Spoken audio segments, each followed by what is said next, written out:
Olá, finalmente o 10º mandamento. Olha, eu prometi e cumpri.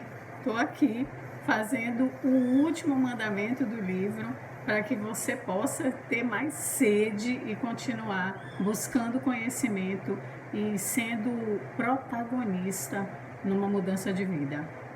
Bom, esse mandamento, talvez você já esteja perguntando, pô, depois de tanta coisa, né? O que será que vem por aí?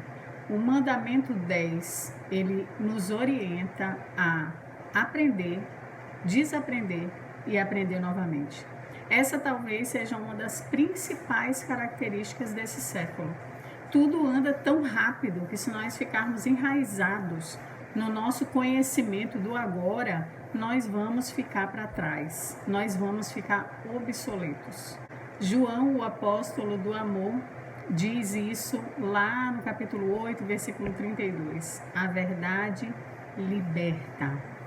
E é verdade. Isso aconteceu com Paulo. É incrível, eu sou apaixonada por Paulo, já deve ter dado para notar, né? Porque é um exemplo extraordinário de transformação. Paulo, ele era um homem culto, ele era um homem influente, ele era um homem que tinha um relacionamento ali com o topo da pirâmide da sociedade. Ele conhecia as escrituras, ele era defensor, ele era um homem dedicado à palavra de Deus.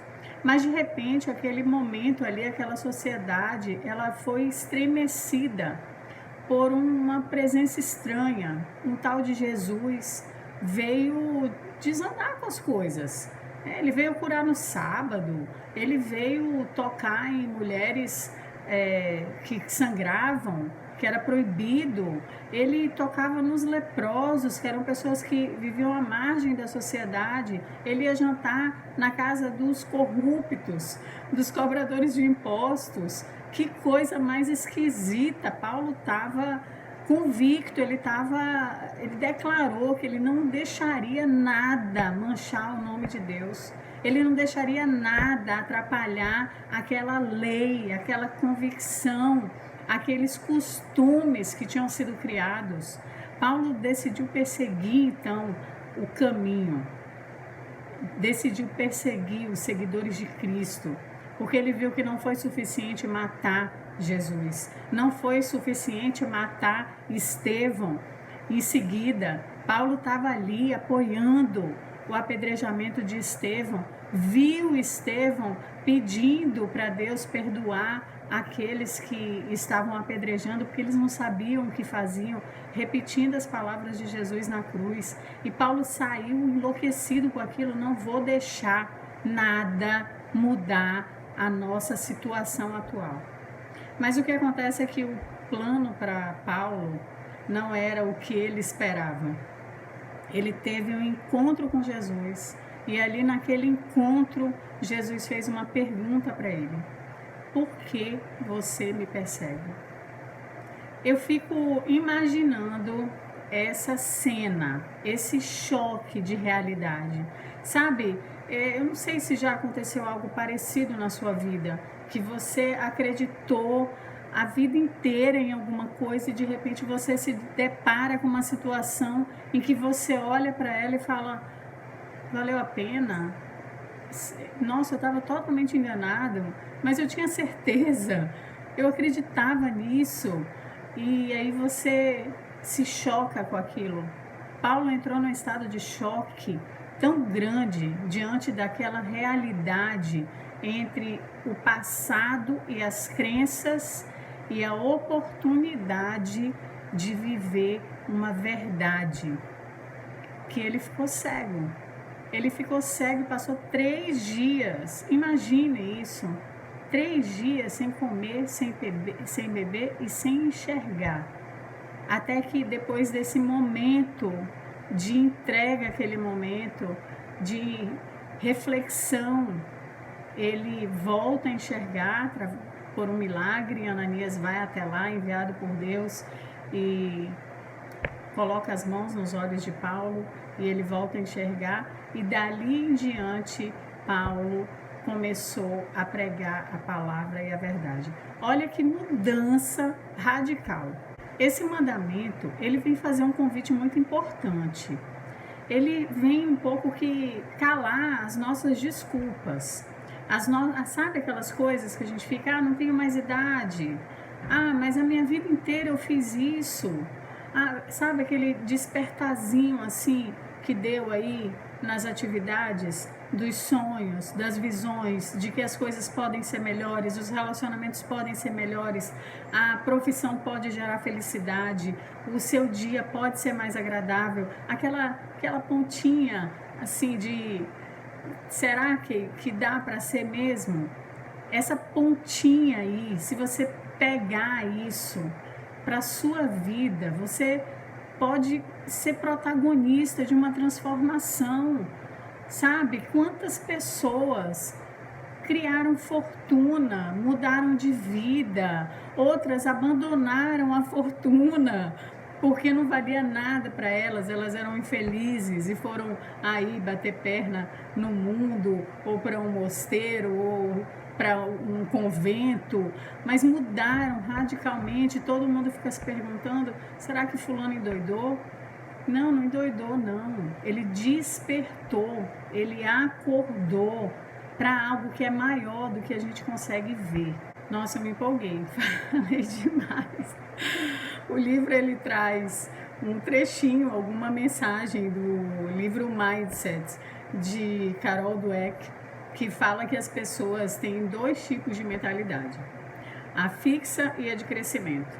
Pessoas de mentalidade fixa, elas acreditam que as habilidades são um dom, que as pessoas nascem, né, com aquele talento, e isso faz com que elas fiquem estagnadas, acomodadas, como acontece com a grande maioria das pessoas, como pode acontecer com você, mesmo depois de assistir todos esses vídeos, mesmo depois de ler o livro e decidir não fazer nada. Esse é um mindset fixo, fique atento. O mindset fixo, ele realmente estagna a nossa vida. E existe o mindset de crescimento. Esse mindset de crescimento é o que anda coladinho com Jesus. É o da transformação, é o da resiliência, é o do começar de novo, é o de não ter medo de errar, que é uma coisa fundamental. Nós vamos errar, não se preocupe com isso. Não fique paralisado porque talvez erre. Vá em frente porque vai errar mesmo. Então, quanto mais rápido você errar, melhor, porque mais rápido você aprende, mais rápido você corrige. Enquanto você fica tentando não errar, você adia, porque vai errar também. Só que esse erro pode te parar. Para pessoas de mindset de crescimento, não tem essa paralisação aí pelo erro, não. O erro é uma escada.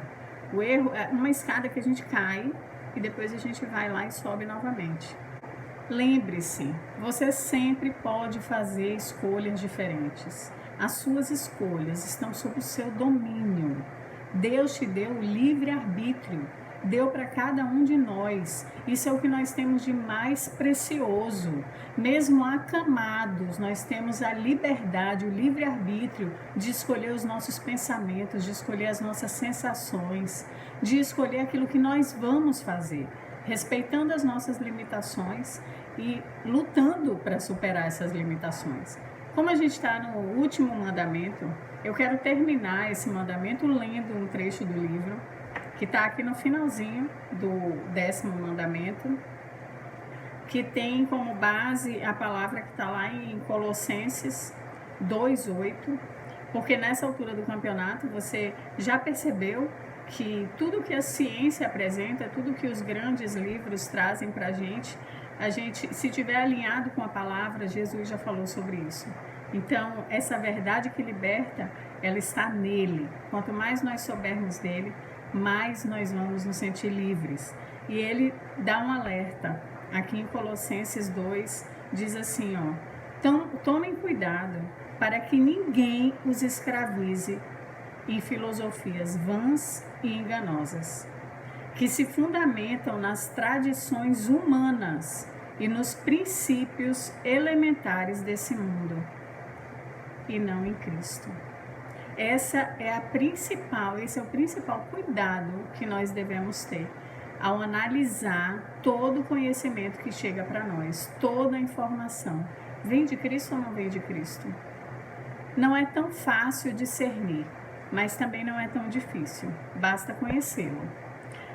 O livro continua: a verdade liberta, e quanto mais conhecimento, mais liberdade. Tome um único cuidado: seus valores devem conduzir o seu aprendizado, para que não seja corrompido com mensagens que levem à ruína e que podem até encher o seu bolso de dinheiro, mas irão tirar a paz do seu coração. Nem tudo que é enfiado em nós, goela abaixo, principalmente o que a mídia traz e alguns conceitos, é verdadeiro porque parece comum. O fundamento precisa estar em Cristo.